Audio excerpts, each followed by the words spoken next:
Picture this. President Donald Trump, a man whose decisions have the power to move entire nations, seated in an engineering marvel of aviation technology.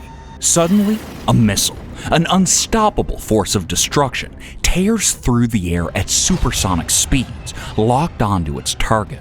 Will his indomitable aircraft, engineered to endure even the fury of a nuclear blast, hold its ground? Brace yourself. The collision course is set, and Trump's megaplane is about to face the ultimate test. Trump actually does travel in a VC-25A, the highly modified version of the Boeing 747-200B aircraft. There are only 2 of these babies in service in the world, and the one that Trump has is called Air Force One. Let's have a look at what $3.4 billion worth of engineering gets you. This engineering marvel's got all the whistles and cogs that you can dream of. Advanced communication systems, in-flight refueling. The interior includes an executive suite, conference room, dining room, medical facilities capable of performing major surgery, and accommodations for staff, guests, and media.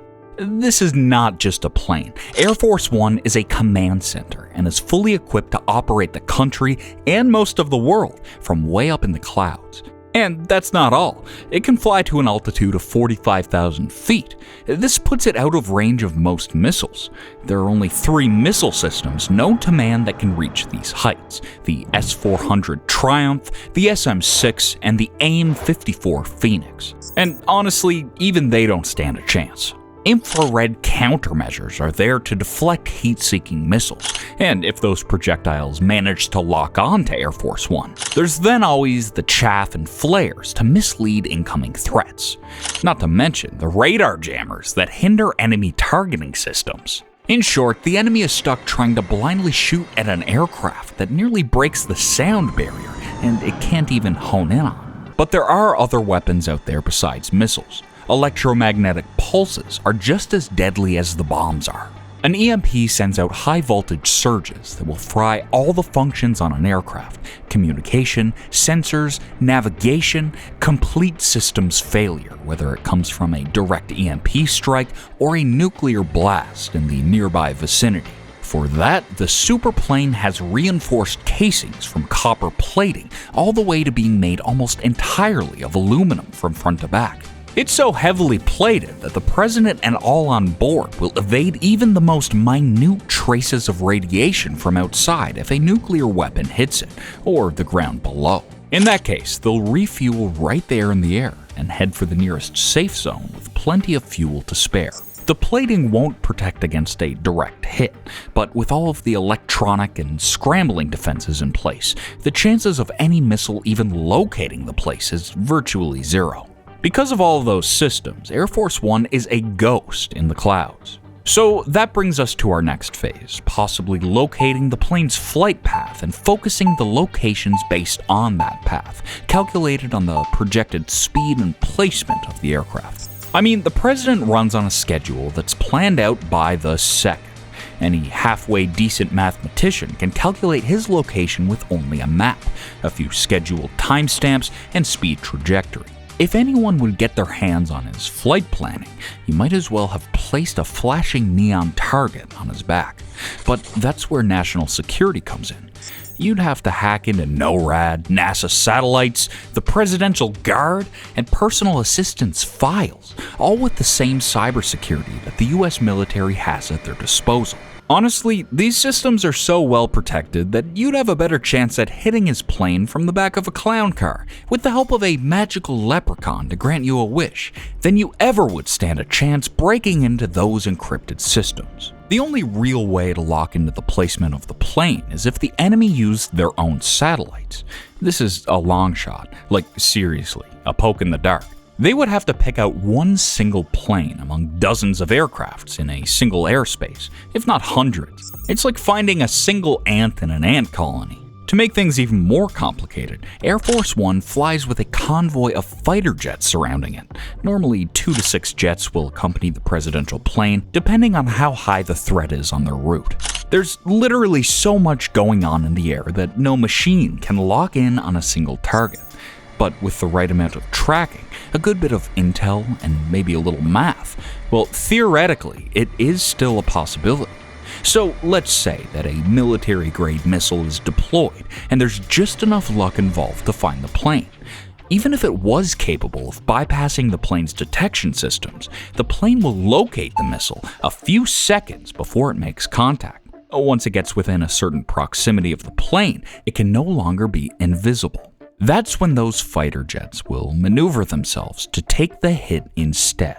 Those men and women are willing to put their lives on the line for their country and its president. If dying's what it takes, then they'll throw themselves in the line of fire. All they need is a 3-second warning.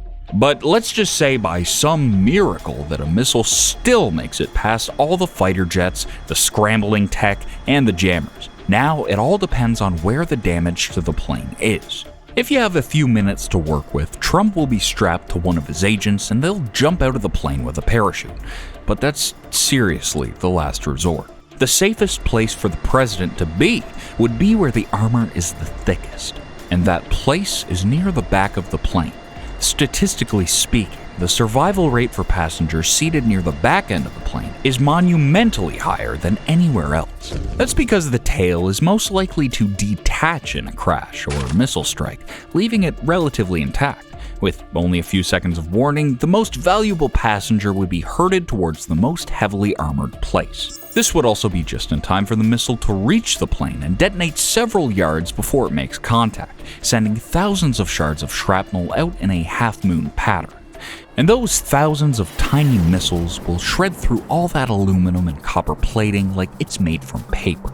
And now, the plan is to land anywhere, at any cost, without precautions made to spare any buildings or civilian if that's what it takes. Now, if the wings are blown off, then nobody would be having this sort of conversation, because everyone on board would be dead.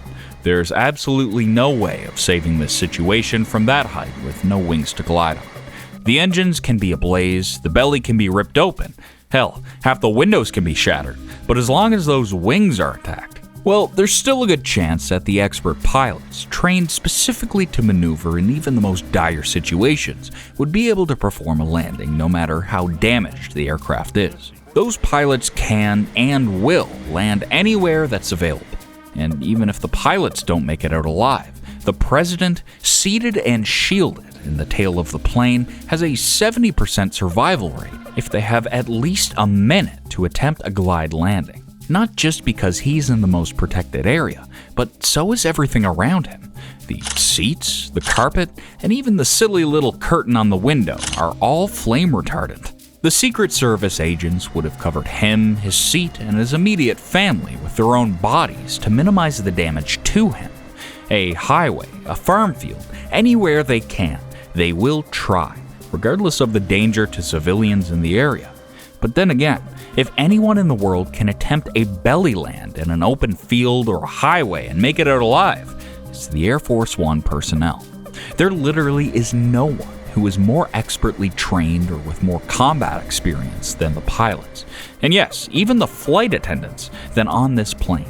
An ocean landing is more complex, and unfortunately, the rate of survival goes down exponentially on the open water.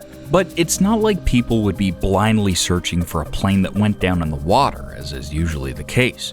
With all the fighter jets and intel on their location, the chances of finding it are much higher. If anyone survives the crash, they won't drown, that's for sure.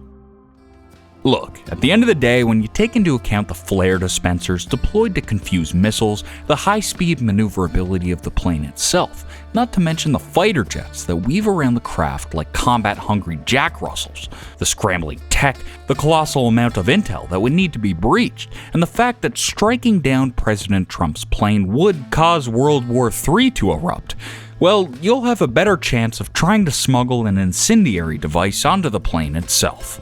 But if you thought that plane was a complex target to penetrate, it almost pales in comparison to the security on guard before they even take off. Air Force One sure as hell is the most secure plane in existence.